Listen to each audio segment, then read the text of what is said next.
In 1616, the Roman Inquisition hauled in Galileo, the Italian astronomer, and commanded him to stop saying that the Earth revolves around the sun. Shut up, they said. Everyone knows that's wrong, and you're a bad person for saying otherwise. That's a well-known story, of course, and we laugh about it now 400 years later because the authorities were completely wrong. Galileo is a hero. They are fools. And we explain this by pointing out that they were religious nuts. They were superstitious. Nothing like that could ever happen now.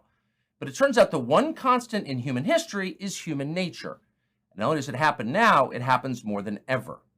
Watch Candace Owens get widely attacked, not by one person, but by everyone for being right. People like Candace Owens and others have been flagrant at putting out disinformation into the public sphere. The top performing post of the week was this post by Candace Owens, a far right-wing commentator and a favorite on Fox, denigrating George Floyd. It just shows how this website is a radicalization engine. You do have this sort of parade of MAGA world that are parroting Russian talking points.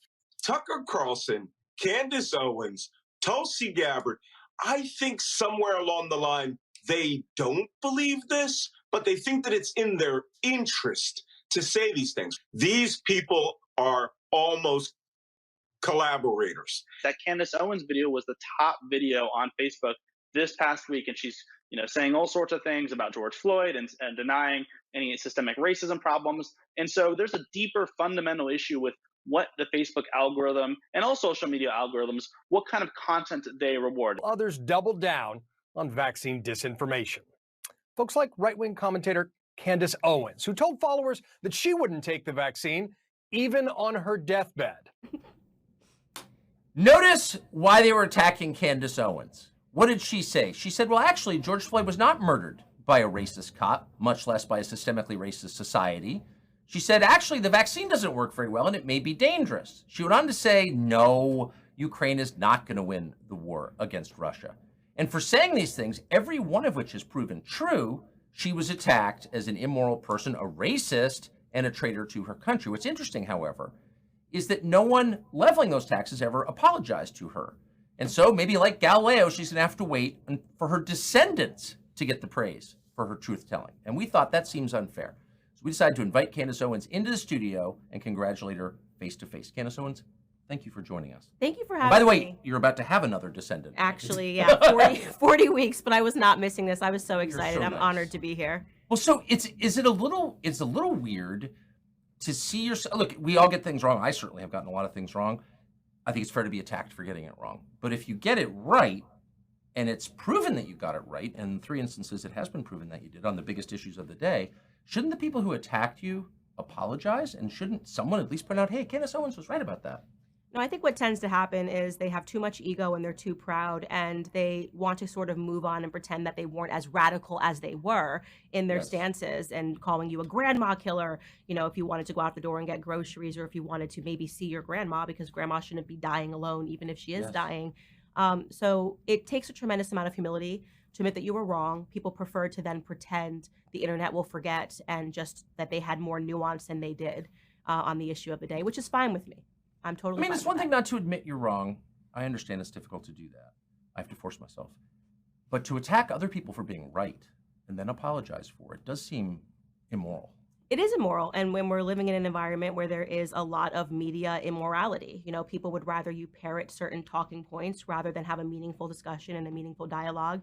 And they don't accept it. And at the moment that they start to censor speech and they start talking, calling you names, like calling you a grandma killer, calling you a pro-Putin puppet, it's because they don't actually believe what they're saying. It just, these are ad hominem attacks to dissuade from having an actual debate. And there always should be an actual debate on every issue. And when they never explain what you got wrong, they don't call it wrong, they call it disinformation, which suggests it could be right.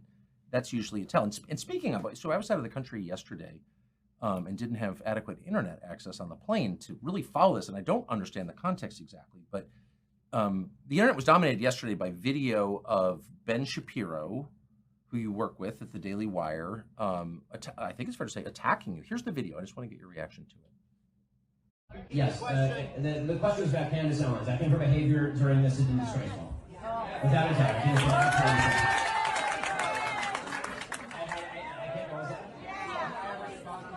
she still works for my company. And I think she's been absolutely disgraceful.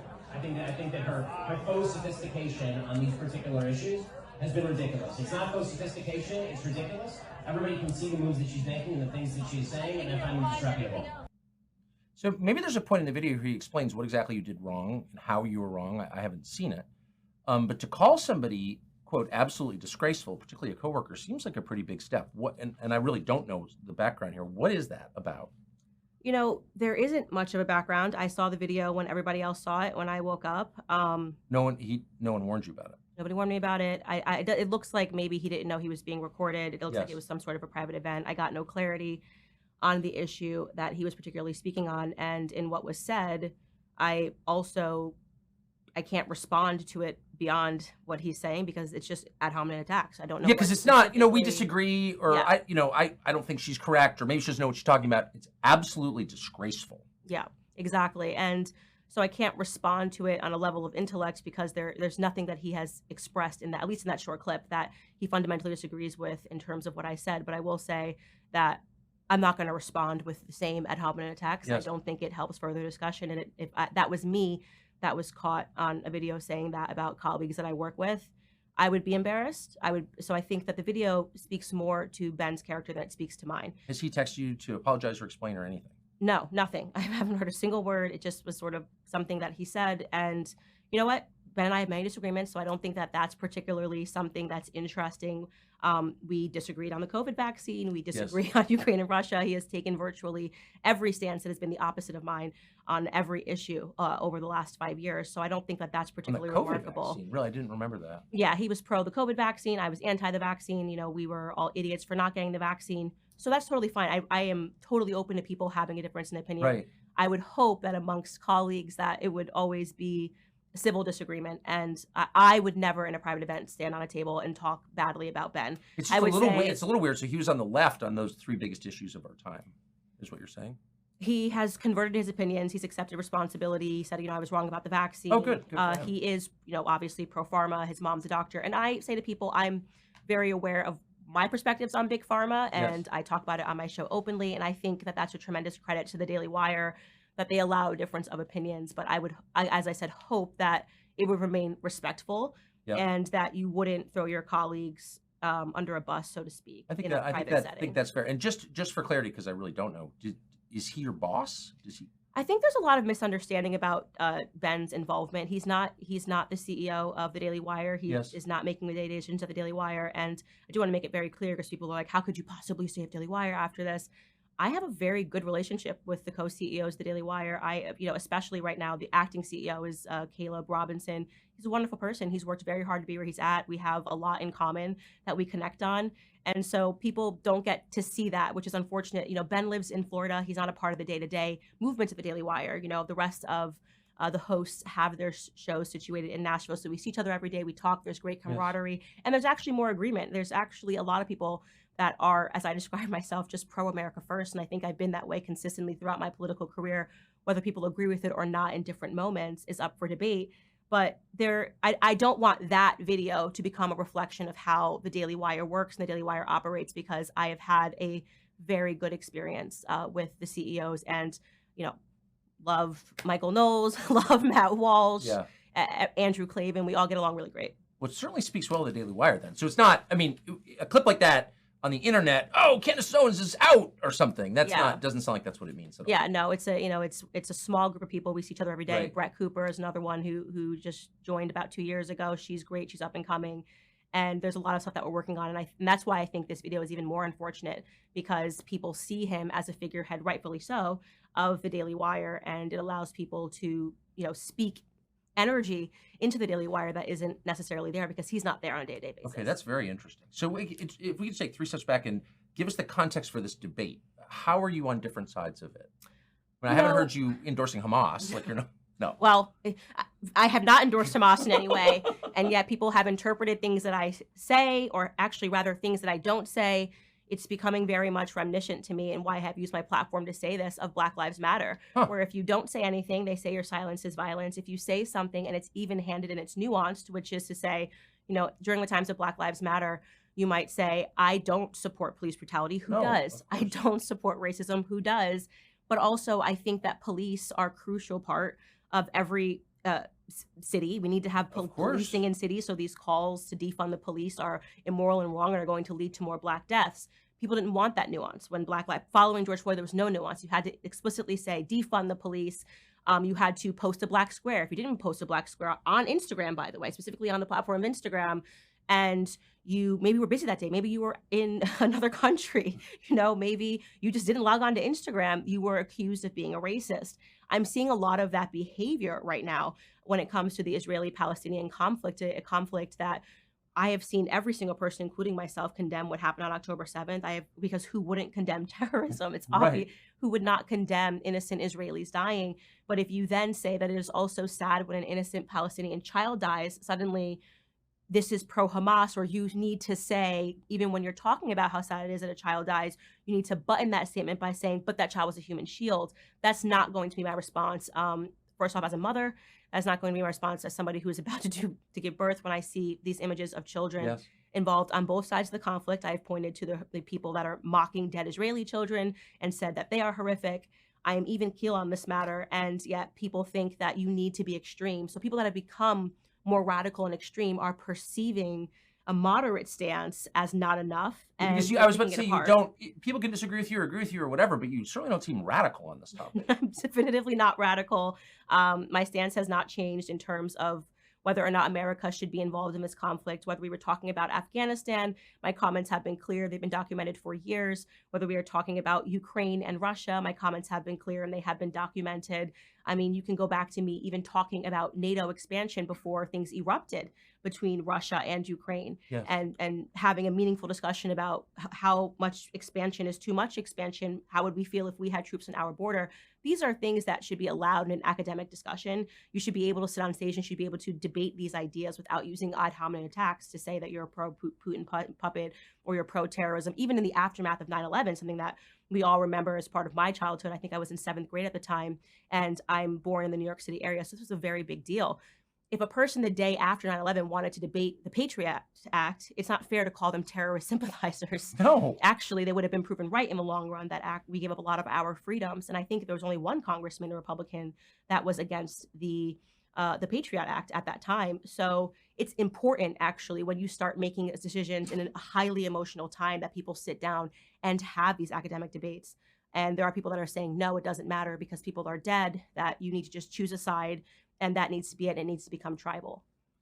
There's also, I can't help but notice that your views reflect mine, I would say pretty much. I'm an American. I was horrified by what happened on October 7th. I also think it was pretty strange. I don't really understand how it happened, but innocents died, and that's awful. And I hated watching that. And I feel so sorry for the Israelis who were killed. However, there's an emotional response that is disproportionate, I think, on the part of some commentators. I mean, our country's being invaded right now by millions of young men whose identities we don't know, who probably don't even like America, and they're now living here. Over 100,000 Americans die every year of fentanyl. I've known a couple.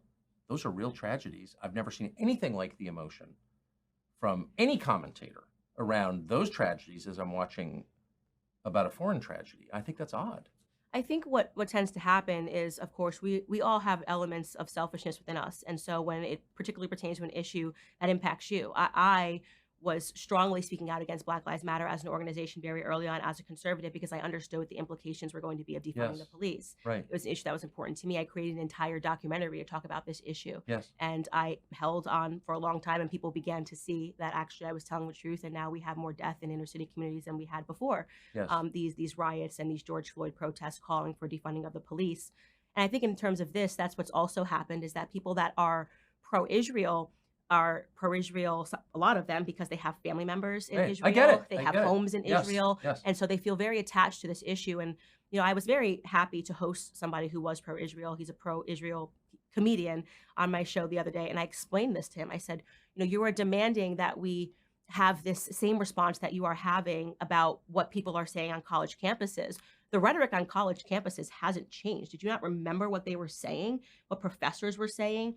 the anti-white explicit racism that was happening, and not even just allowed in terms of student protests, but was written into the curriculum at these universities for years. People were learning this actively in school, that whiteness was associated with wrongness. You had college professors that were writing about this need there need to be less white people in America. You can find these articles. They exist online. They're everywhere. They're and everywhere. that seems genocidal. I mean, if you're It saying is genocidal. like by definition, if you're saying being a certain ethnicity or race is itself a sin and we need less of you, I mean, that is the definition, is it not? Right. It was an understanding of needing to breed out white people. It was unbelievable what I was seeing, and I was impacted by it because I'm in a biracial relationship and I have biracial children.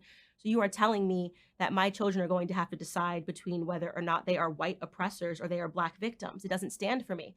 So I was attached to this issue, and it's something that I fought for hard on college campuses, and there was no support. There was nobody talking about, well, this is what needs to go. These kids need to go onto blacklists. And by the way, if they did speak that way, I would have disagreed with it because I am pro 1A. I believe in the First Amendment. I believe that kids, by the way, are naturally stupid. In case people forget, I started on the left, right? Yeah. So if you found me in college, you would have found a pro-life person who believed, in some racist principles, fundamental racism in America, because that was what I was being taught systematically in the classroom. And then I got to grow up and change my mind. And I don't think people have thought past their immediate emotions to consider what's going to happen when you put these kids on blacklists. You think that's going to bring them over to the pro-Israel side when they get older?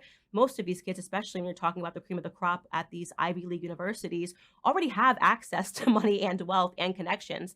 And so maybe debating the issues and explaining to them why it was wrong to sign this specific letter, which didn't call for explicit violence against the Israelis, but it actually was very poorly timed, and it blamed them for what happened, which would have been horrific. Imagine after 9/11, somebody issues a letter on college campus that says, "Oh, well, sorry about the fire department." I agree. Yeah, I get why donors are mad. Imagine, and by the way, I support donors giving money to things they agree with. Yes, I support that. I strongly do. Yep. The part that, and so I had no problem with that at all. Same. You don't like it, don't pay for it. Good for you.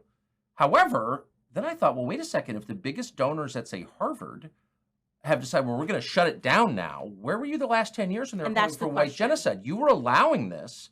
And then I found myself really hating those people, actually. You're okay with that? On what grounds were you okay with that? And this is what I've been trying to explain to the pro-Israel lobby, that what you are seeing as lack of support is people that are asking the question is, where were you as we have endured all of this? You were paying for it, actually. Right. You were paying for it. You were paying for it. You were calling my children immoral for their skin color. You paid for that. And so why shouldn't I be mad at you? I don't understand. And so that is, obviously you have a ton of white people that are asking this question, and they're now being called anti-Semitic.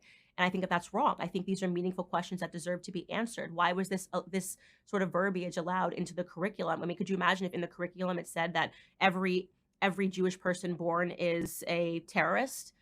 This is systematically what has been said. I would be totally opposed to that. You're learning this, not even just, by the way, at the college campus level, in high schools. I've covered this on my show at high schools, that they are now allowing children to stand up in an auditorium during, not Black Lives Matter week, during, what is February? Whole month of February, African American month.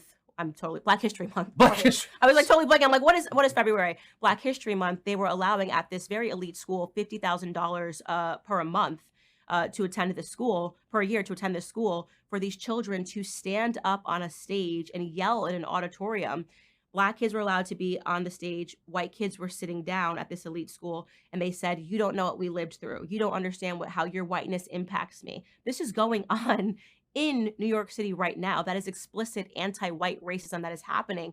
And I covered it on my show extensively. Nobody cared. There was no bus calling these kids anything wrong.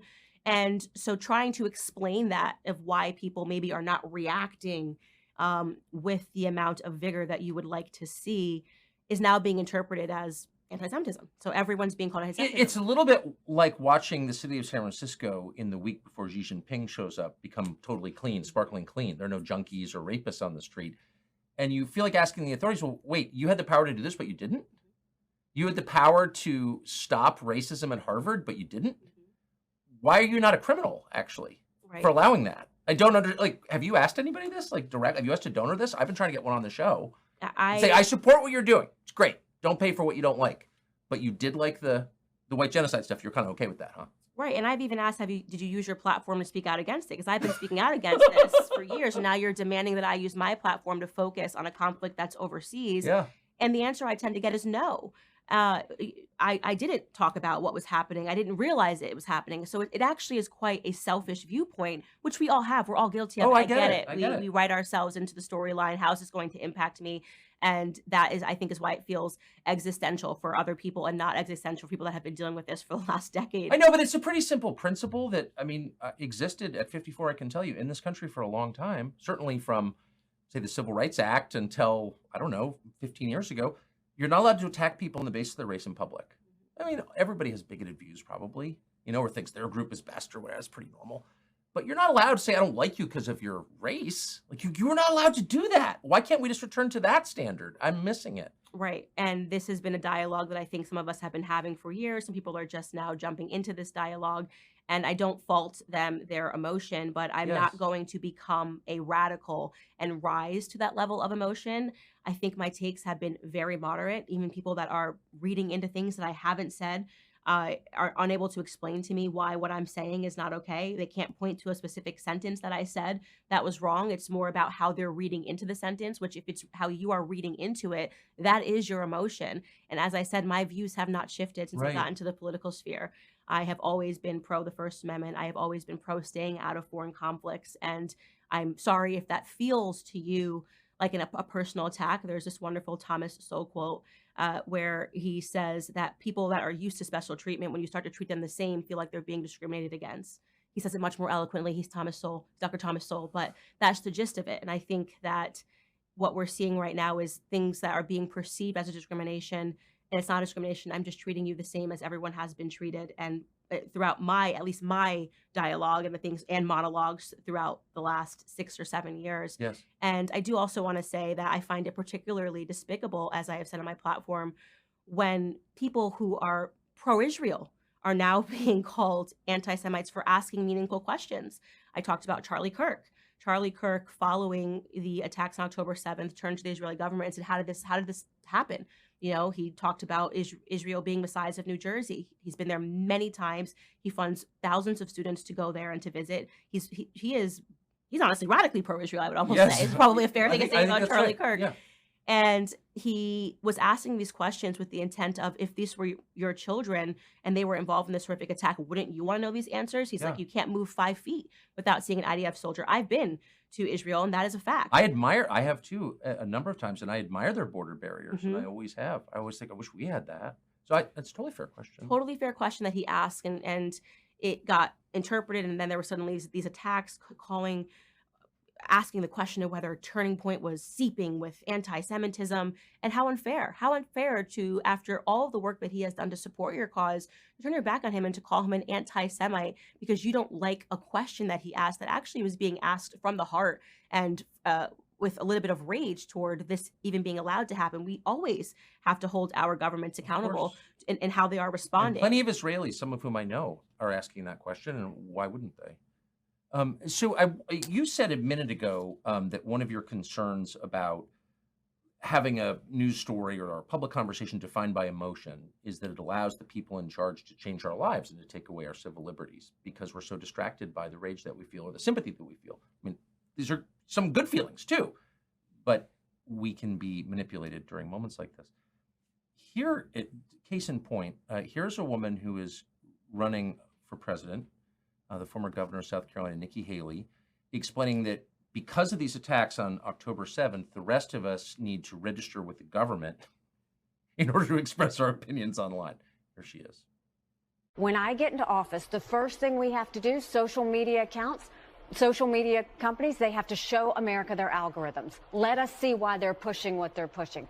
The second thing is every person on social media should be verified by their name. That's, first of all, it's a national security threat. When you do that, all of a sudden people have to stand by what they say, and it gets rid of the Russian bots, the Iranian bots, and the Chinese bots. And then you're going to get some civility when people know their name is next to what they say. So Nikki Haley, this has been noted online, but it's not her real name, of course. It's a pseudonym.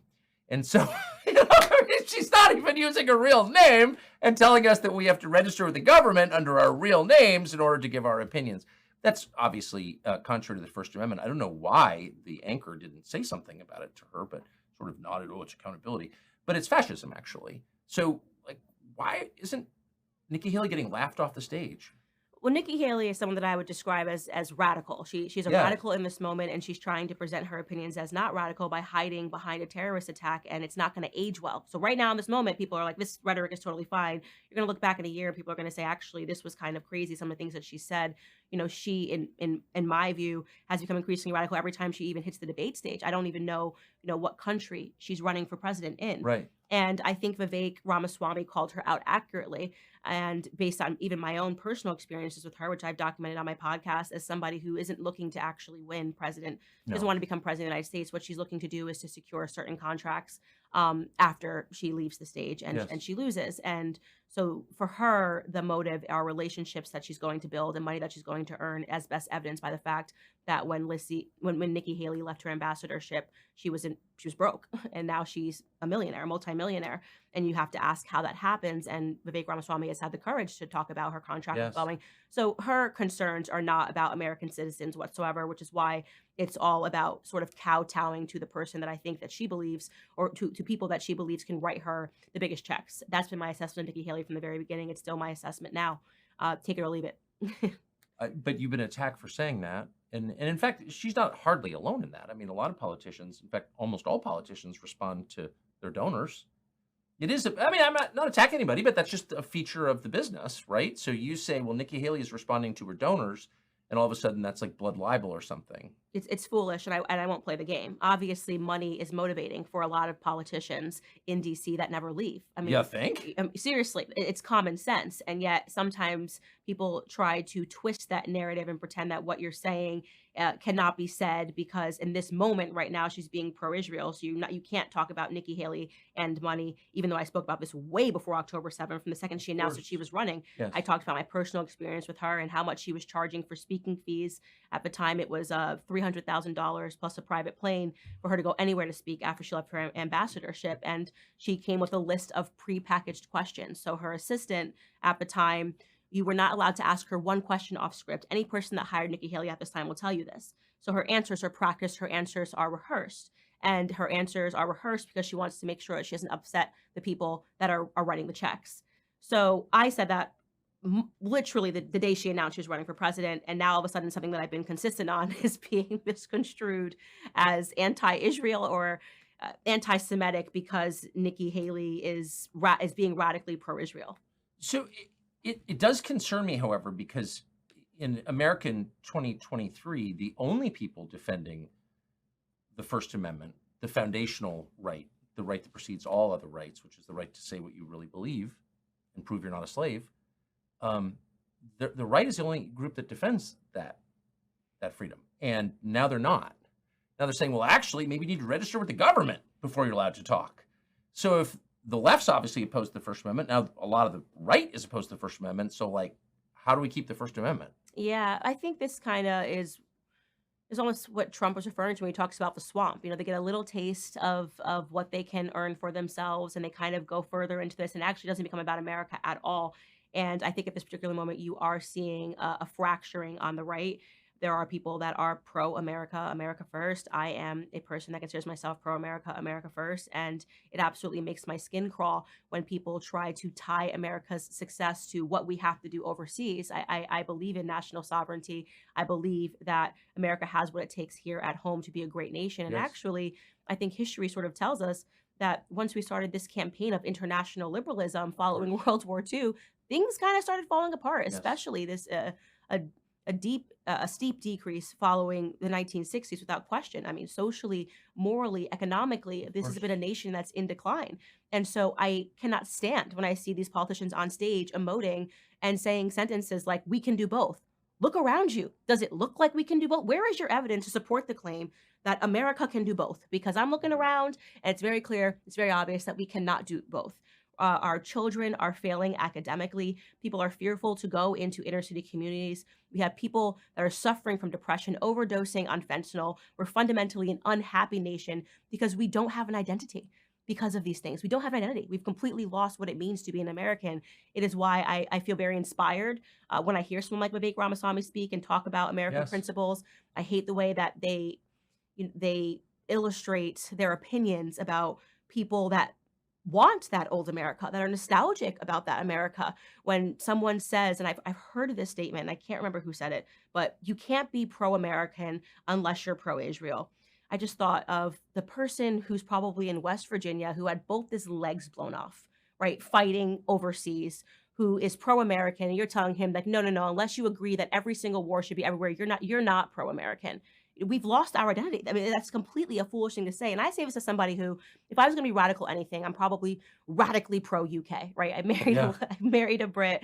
My children have dual citizenship. I would never utter the sentence that to No. be pro America means to be pro British. I love the No. Brits. I love everything about, I love being in the United Kingdom, but I know what it means to be pro American. It means to be pro American. I couldn't, as someone who's ancestors from the UK, I couldn't agree more.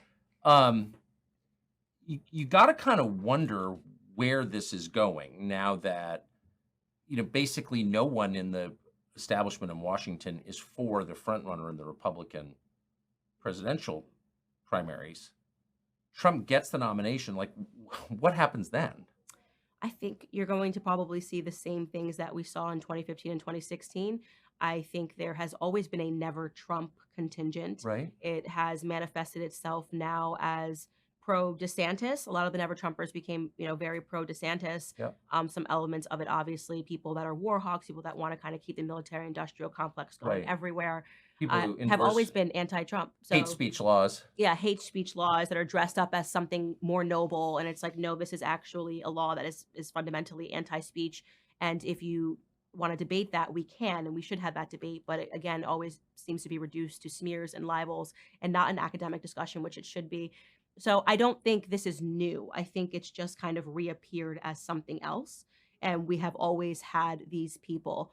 Will they, when they get to the ballot box, vote against Trump principally? Well, they did it in 2015 and 2016, and it didn't have an impact. And I think in 2020, they probably, I don't know if they cast their votes for Biden. I don't know that they would.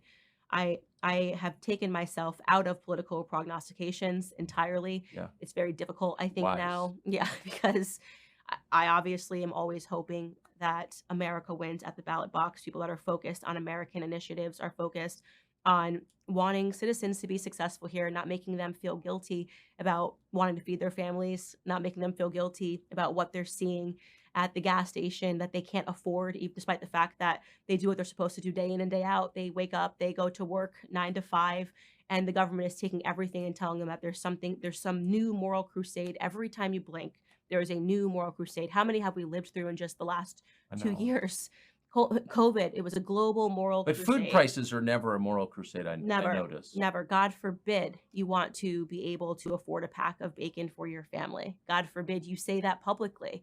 Depending on what time of year it is, that makes you a grandma killer, that makes you whatever, a pro-Putin puppet, it makes you an anti-Semite, it makes you a racist. We get it, okay? We still would like to focus on our families. We still would like to put American principles first. So if there's no further argument and it's just going to be smears and libels, we like to turn the chapter and get talking about how we can actually do that, how we can actually fix America. Who do you listen to when you're trying to figure out, I mean, some of the stuff comes at you so fast and you're talking almost every day or writing almost every day.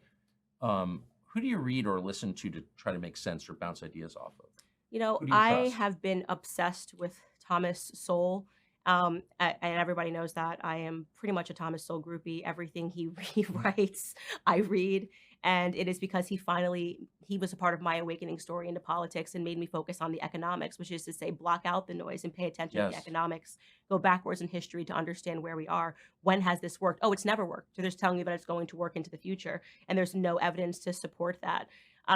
So I think a lot of times in this environment, it's important to almost block out the noise and to focus on the things that matter.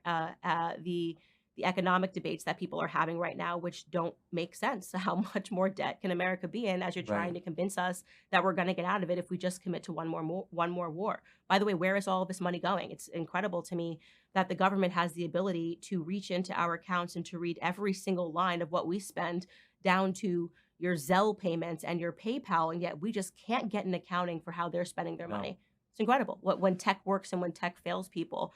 I would say in terms of being inspired by people, I am very much inspired for different reasons. And people will find this very weird. Obviously, I've been very open about the fact that I've been tremendously inspired by you in my career. And I'm not just saying about you. I've said this long before. Tucker Unleashed has been the greatest thing. It is something that we have needed, and it has been a great addition to the American campaign. I also am inspired by Elon Musk. He is so different from me, and we probably have very little in common. And yet, in this weird way, his fight for freedom, what he did for Twitter, is something there are no words to illustrate what that actually meant in terms of the global conversation. He is a hero. You know, if everything else that he did was bad, he would be measured as a good man, and that's my belief. I agree with that. I'm inspired by people like Dana White. Yeah. The ability to, during BLM, I absolutely love Dana White. People don't realize what sort of pressure was on him. Yes. To being the first person to say, we're not shutting down the UFC, allowing, by the way, which is something that is so beautiful, the differing opinions to take place at the UFC. Yeah. He does not care if you come out in an Israeli flag, a Palestinian flag, a BLM flag, a pro-America flag, and then the press will put pressure on him, and you hear him, and he's like, so what? They're going to bash each other as soon as they get into the octagon. What do you mean? Tell them what they're going to think, you know? That means something. These are little battles that we're winning, and people are fighting them on different fronts. And these are the cultural people, the political people. Thomas Massey, for being the most consistent congressman in terms of what he supports and what he doesn't support, is someone else that I admire. So there are a lot of different people that I admire, but I think what they all have in common is an underlying belief in freedom and a hatred for people who are trying to tell you it's freedom when they are trying to censor you and to belittle you and to smear you and to libel you. It does feel, I mean, I want to end with this, but just your gut level sense of who's winning and who's losing right now. It seems to me, maybe I'm lying to myself, that the kind of moderate, sensible, common sense oriented people who want basically all the same things, a happy, stable, safe life for their families, they do seem to be winning. What I want to say to those people, because I know that sometimes you wonder if the world has gone mad. The world hasn't gone mad. Some people with big platforms who have gone mad. But it will always pay in the long run to stay on the side of morality, to be, moderate in your opinions, to not ever fault yourself for wanting to feed your family first. Yes. It makes perfect sense. I would never rush over while my child was dying and starving and feed the neighbor's child. No. Right? I would feed my child first, and if there was leftovers, I would obviously accommodate the person next door, and that's called being charitable. And I want those people to know that I do feel what you are feeling, and I think that we are in a unique time in America. I think the cultural conversation is switching. I think more people are beginning to buck bad trends. And the more of us who stand up for that morality, the more people that will be encouraged by that standing up and who will join us. Do you find yourself thinking about God more than you used to? Yes, without question. Really? Yes, it is just one of those things. I've never been more confident in who I am as a person. And I think that needs to be said. And a couple of years ago, or I would even say just getting started in politics, it's a wild world. And you do realize that people do sell out. You do realize that there are people that don't have courage to say certain things. There's a lot of backhanded messaging and texting that's going on because people have aligned themselves to groups and not principles, which I think is wrong. But something changed for me spiritually when I got married and when I had children. And I would say that I became laser focused. And I've never felt more secure. I've never felt more sure that I will land on my 2 feet if I follow a path that I deem to be righteous. And I am not speaking these things to myself. That's God operating. That is God that is operating, and it is the call upon all people to be righteous in their approaches to things. And that can be very difficult in politics. But I'm confident, and I think people are either very angry about that confidence. I think they can see the happiness that I have, and they're angry because that means that it's less of an ability to control what I say and to control what I think. But I'm still the same girl from the wrong side of the tracks. I understand people, and I can't sell out to anybody. I demand to be free. It's not an arrogant, false confidence. It's real. And I find it inspiring. Candace Owens, thank you very much. What an honor. I'm so And congratulations excited. on this baby. I can't overstate. I don't want any tight shots on Candace, but we're days away. Yeah, literally minutes away. The fire department's on standby. Candace Owens, what an honor. Thank you so much. Thanks for having me. Thank you.